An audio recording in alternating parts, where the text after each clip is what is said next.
around Dodge City and in the territory on west, there's just one way to handle the killers and the spoilers, and that's with a U.S. Marshal and the smell of Gunsmoke.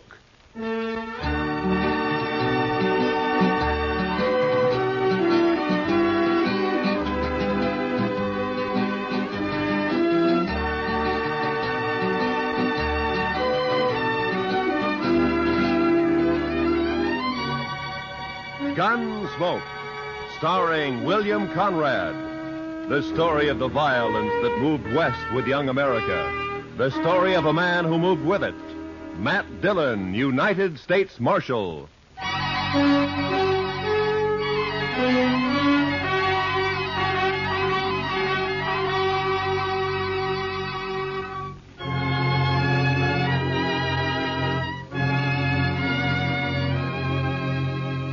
It was over 100 miles back to Dodge, but I figured I could make it easy in a day and a half.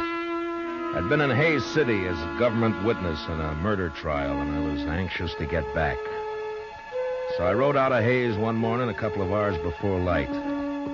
The ground was clear as snow, but it was midwinter, and it was sharp cold. When the day came, there was no sun, only dark gray sky drilled by a high, cold, searching wind. The air was as thin as I could ever remember it being. And behind me in the north lay a great slab of blackness. When I saw that, I should have turned back, for the wind stood out of the north, too, and sooner or later it would drive that black slab right down on top of me. This was blizzard weather, the kind of weather that kills the land and everything on it. I don't know why I went on, maybe because of the wind. You know, a high wind will distemper a man. Make him drunk like. Anyway, I didn't turn back. And about noon, the sky began to turn white with snow, and I could smell a touch of moisture in the air. And finally it came. The sleet, shrilling in on the wind like small buckshot as the blizzard howled down the prairie. I couldn't look right or left without being stung blind, but as long as I kept the wind on my back, I knew I was headed south. 2 hours of this, and I could feel my horse slowing down and weakening under me. My own body stiffened with the cold. Men died when they got caught in a thing like this. They died easy. Another hour passed, and my horse was carrying his head close to the ground. I figured he'd stumble soon, so I kicked my feet out of the stirrups and braced myself against the horn. By now, the wind had really gotten into me. And when I saw the blur of a ranch house up ahead, I thought maybe it was a trick. But a few minutes later, we rounded a corner of the place and stood at last in the lee of the storm. I slid down and got up to the door and pounded on it. And I waited. Then I pounded again. Then the door came open, and the figure stood in the light. Who are you? Bring him in, Alvy. Any man out in that weather's been made harmless. Get inside. Out of the way, Alvy, you fool. All right, stranger, hands in the air. High. That's better. Unload him, Alvy.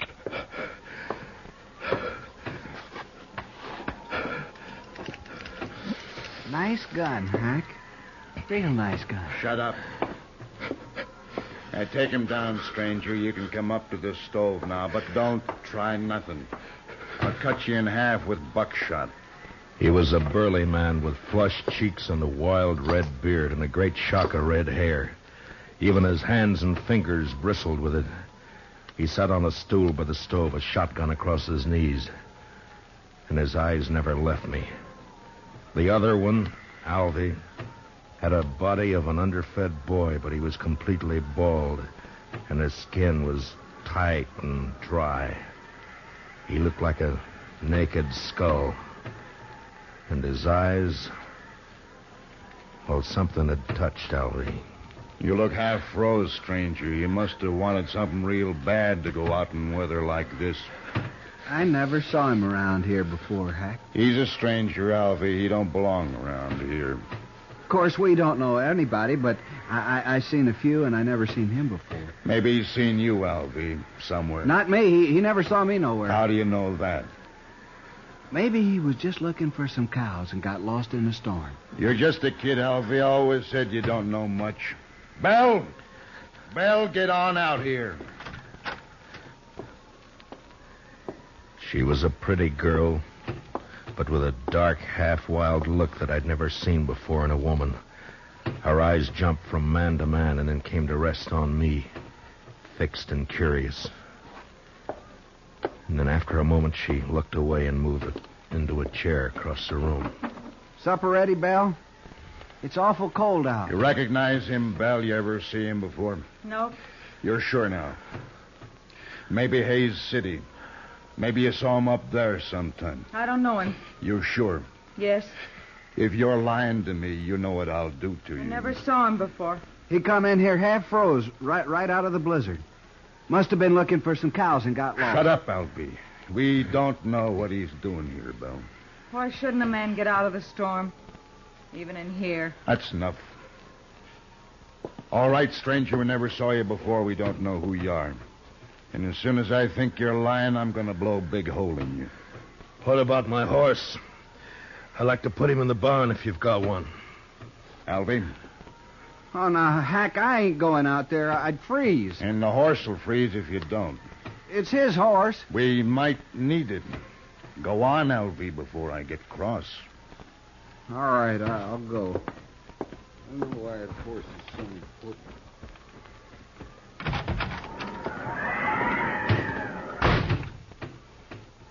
Alvy's a good boy.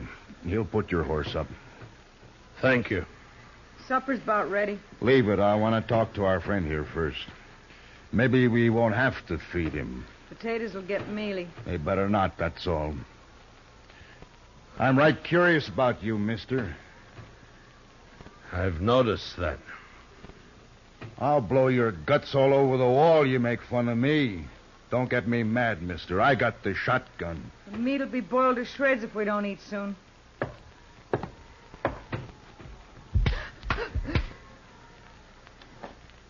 You just won't understand any other way, will you, Belle? What is it you want to know about me? I can tell, mister, I can handle you easy now. What do you mean? All I got to do is wallop the girl and you'll talk. I don't have to do nothing to you. All right, if I take my jacket off? I've warmed up now. I mind. You might have a gun hid out in there. He can raise his hands. I'll unbutton it. Well, now, that's right smart of you, Belle.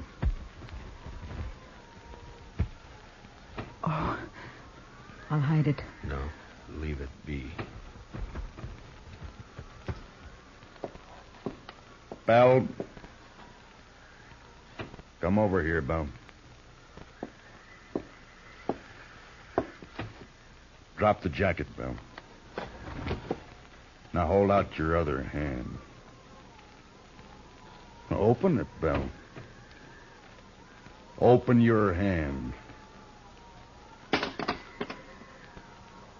That's real bad what you did, Belle. Real bad. You know what I'm going to do? I'm going to put you outside for a spell out in the weather. After supper, after you've cleaned up supper, you can be thinking about it till then.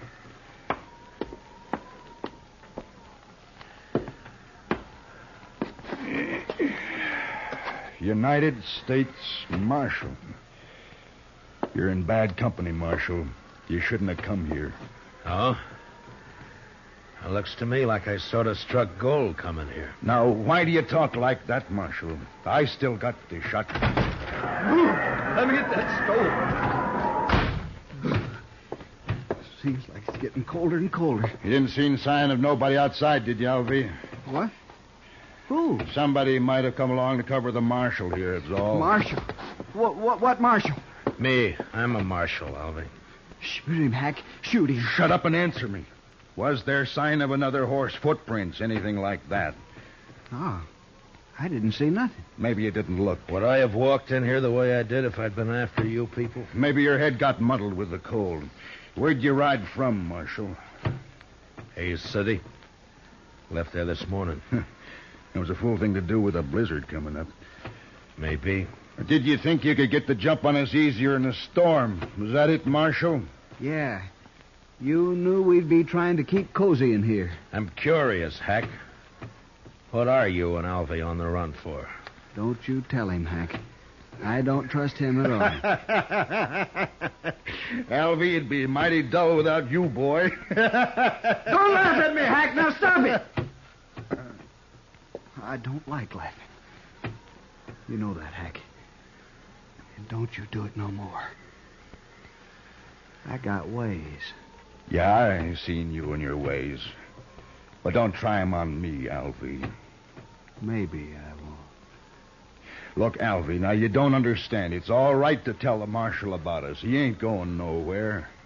No? No, of course not. We'll kill him, Alvy. We'll kill him and bury him somewhere.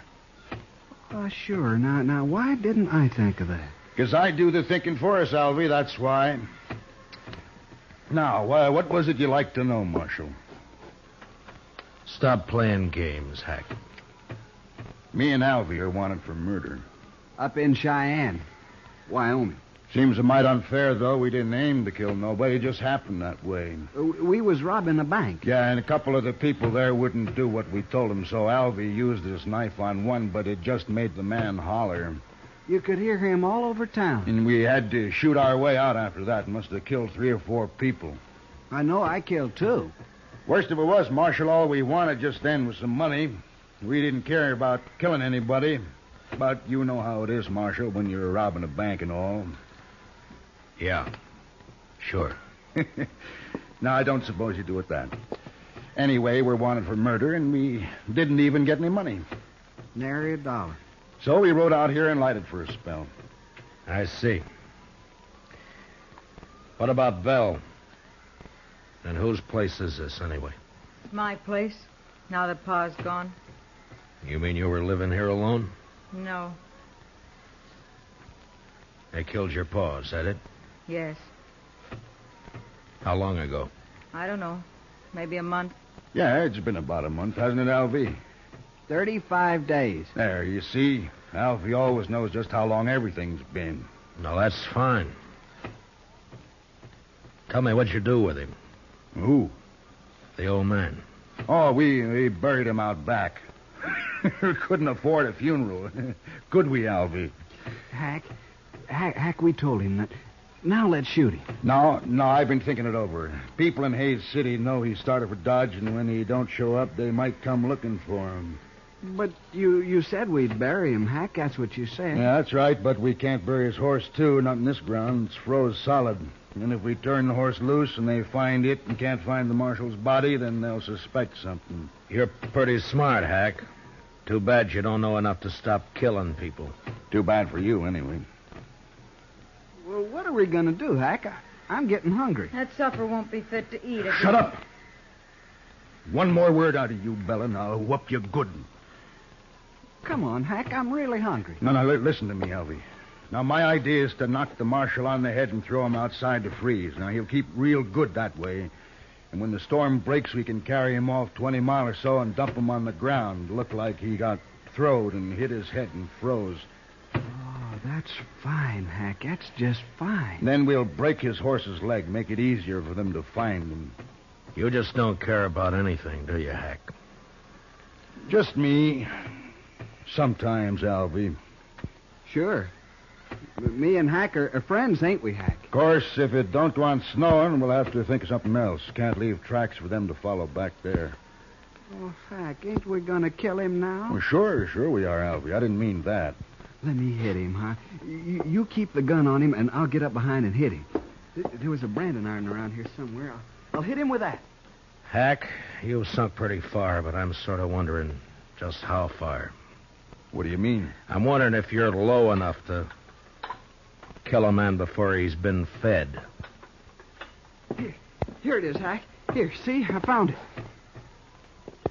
Leave it be, Alvy. We're going to eat first.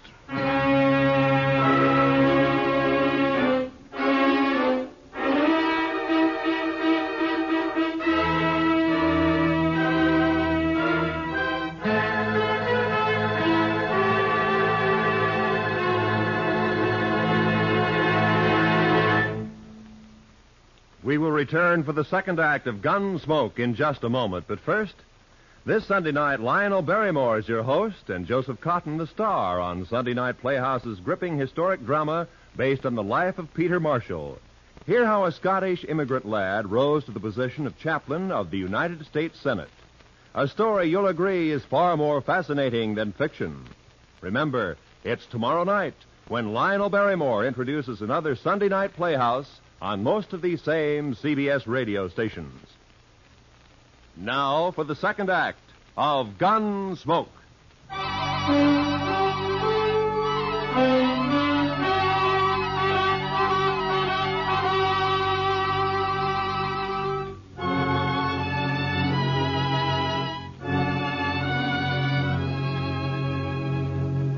It was only 5 in the afternoon, but the blizzard had darkened the land, and its blackness showed in at the windows. Here and there along the walls of the ranch house, tricklets of snow blew in through the warped timber. In the kitchen, Hank sat directly behind me while I ate. Later changed places with Alvy and fed himself heartily, as though he had nothing at all on his mind. Hank was just a nerveless brute, born with no conscience at all. His intelligence was the instinct of an animal that snapped at or killed whatever got in its way of survival. Every living thing was his enemy. And Alvy? Well, there was no way to figure Alvy. Too much of him was missing. My only chance lay in the girl, Belle, even though Hack had pretty well beaten all resistance out of her. Supper was over soon enough, but Hack seemed in no particular hurry to get on with his plans. I've eaten better food on the trail than that. Can't blame me for it. Get it cleaned up, Belle. You can talk your head off when you're outside alone, and you're going outside. I'll learn you to heal if I have to break your neck. No, don't do that, Hack. Not till we're ready to pull out, anyway. Why? Well, I ain't gonna do the cooking. Well, I hope not. I've eaten your cooking. My sister was a good cook. Yeah, we should have brought her along, Alvy. No. I don't like her. Where are you from, anyway? Which, me or Alvy? Well, you to start with. Wyoming, place called Crowheart. I didn't stay there long, though. What about you, Alvy? Now, where were you born, Alvy? I never did know. Republican River. That's not a place, you fool. Well, that's what they told me. Republican River. They always lived in a wagon, my ma and pa. Had a lot of kids, too. Of course, most of them died. I'm about the only one that made out any good at all. And you did fine, Alvy, fine. Give me the shotgun. All right, Marshal, let's get back by the stove while Belle cleans this mess up. Shall we hit him and throw him out to freeze up now, Hack? Not yet. I want to punish Belle first. You know, someday you're going to get caught without that shotgun, Hack. Somebody's going to tear you apart. That's fair enough, Marshal. Give me a fair chance at you then, huh? Barehanded? No. Oh, you're bigger than I am, Hack. Might be fun for you. I don't know nothing about fun. I ain't gonna kill you because it's fun. Oh, come on, Hack. I want to go to bed. Belle, come out here.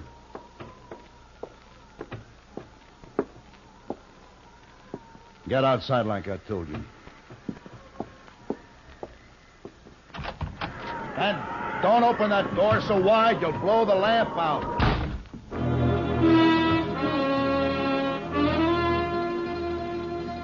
Belle had walked through the room and out the door without a glance at any of us. I figured she'd go down to the barn where she'd be all right for a little while anyway. But I knew I'd have to make a move soon. I sure wasn't going to sit there like a fall hog and let Alvy knock me in the head whenever he got ready. But it didn't take much more sense to try to jump Hack in that shotgun and let him blow me all over the place. It was a beggar's choice, and the more I thought about it, the madder I got. Hack, I'm sleepy. I'm going to hit him and go to bed. You can do what you want after, but I ain't staying up all night. Alvy's got his mind made up, Marshal, I can tell. Just what do you call his mind, Hack? I got ways to fix you, Marshal. Nah, never mind, Alvy. Wrap something around that iron, otherwise it won't look like he hit his head on a rock. What difference it makes? Do what I say, Alvy. All right, Hack. Here, I'll use this curtain. Now, keep your eyes on me, Marshal. Alvy moved around behind me and was getting a good grip on his branding iron. I leaned slightly forward in the chair and was tensed and waiting for the split second when my instinct had told me to jump.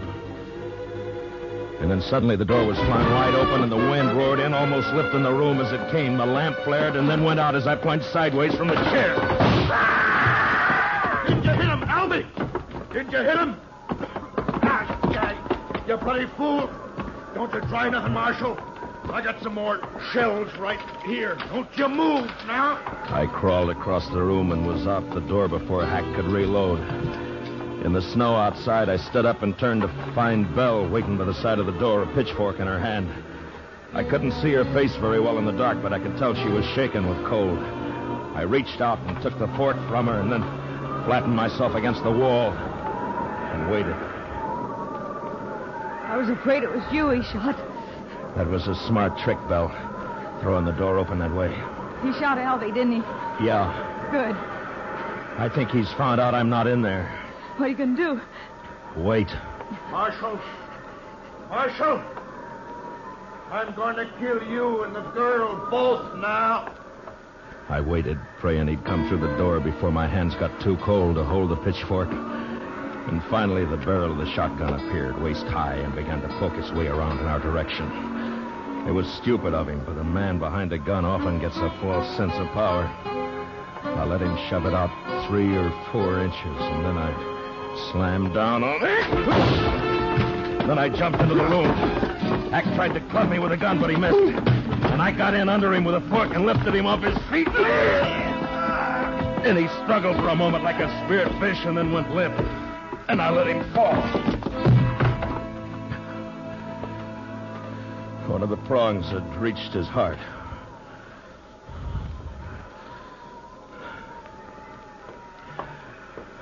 Did you get him, Marshal? Is he dead? Yeah. Light the lamp.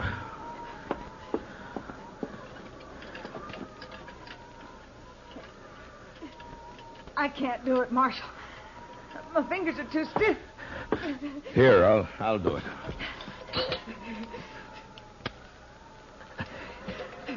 There.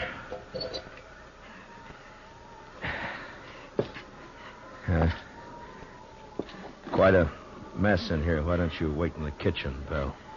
I'm all right, Marshal.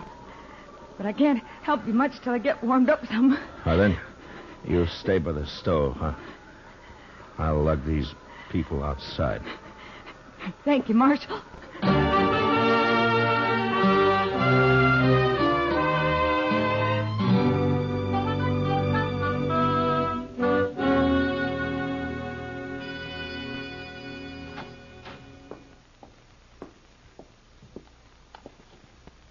Marshal? Marshal Dillon. What? Oh. Morning, Belle. Come on out in the kitchen, Marshal. It's warm there, and I got some hot coffee waiting. That sounds good. Say, it looks like the storm's lifted. It has. The wind's gone, but it's mighty cold out. Well, I don't mind the cold. It's that wind that breaks a man down.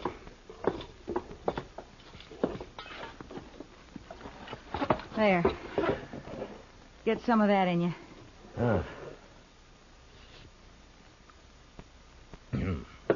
Well, you make mighty good coffee, Belle. Tell me something, Marshal. Hmm? Tell me the truth now. Oh, sure, Belle. What is it? Are you married? I'd make a poor husband, Belle, for any woman. Why? Well, in my profession, it's too chancy. Thank you, Marshal.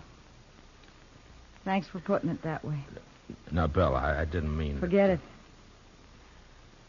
I'm leaving this place, Marshal. What? As soon as you go, I've packed what I need and I'm clearing off. Where'll you go? I got 3 horses. I'll ride up to Hayes City and sell them. Then what?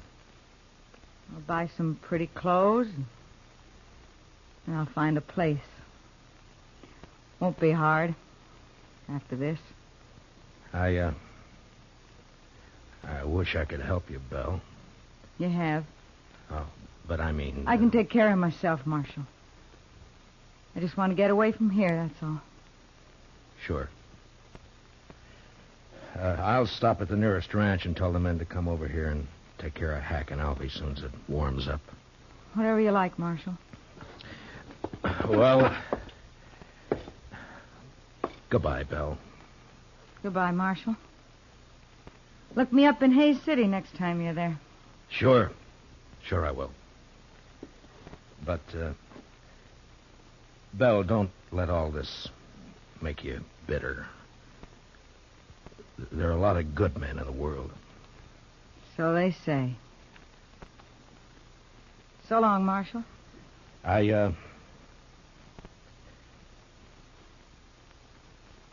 So long, Belle.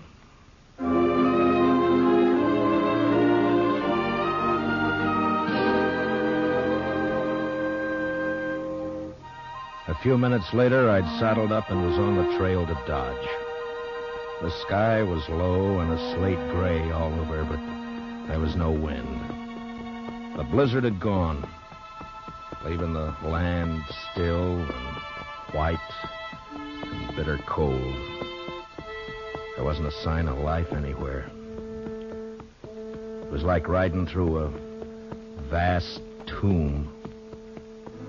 I found myself feeling like a trespasser, as though something had gone wrong. And I wasn't supposed to be there at all.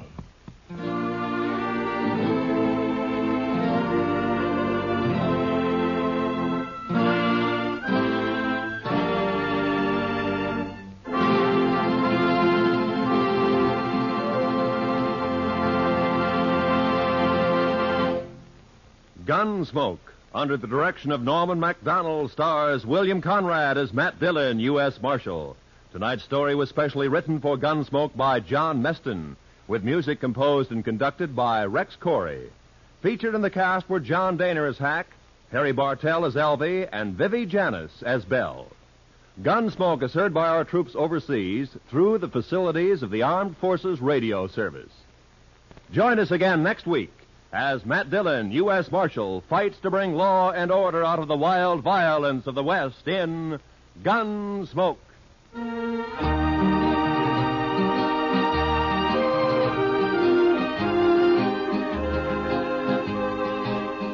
Starts this Monday, a new run for Road of Life, returning to CBS Radio to join the rest of your daytime listening favorites at the Star's address.